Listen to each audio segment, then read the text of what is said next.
I just got back from a long day of travel and meetings, having started in Memphis, Tennessee, and taking the Amtrak south to Jackson, Mississippi. And, I am constantly amazed by American cities in so much as the architecture in nearly every one of them is just phenomenal. Like beautiful, beautiful buildings down here from the antebellum period into the Art Deco era. Really, really stunning things to see. But there's one thing that I keep seeing in these southern cities in particular that just catches me off guard as somebody who lives in Washington, D.C., is that there's no one on the streets. Like, literally, no one is walking around.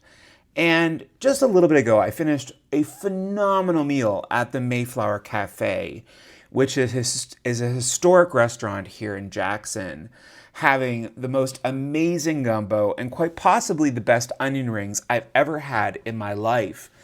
And while exiting the restaurant, I asked, is it safe to walk?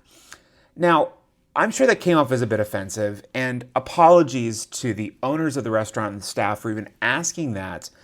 But being someone who lives in a city where walkability is so central to our lives, it is strange to see no one walking around, even at dusk into early evening. And what I know from the research around my new book, The Geography of Prosperity, is that walkability and the fact that we can get from place to place by foot is a really important element to social cohesion. That's the glue that holds us together as a community.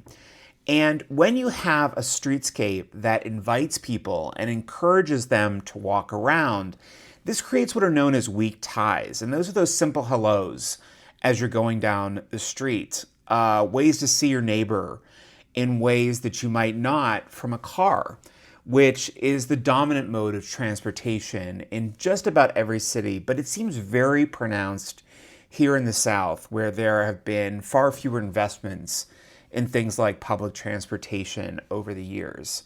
So let me know what you think. Do you think that walkability is really that important for social cohesion and the health of our cities? Let me know. And of course, comment and subscribe to my Substack at populationnext.com.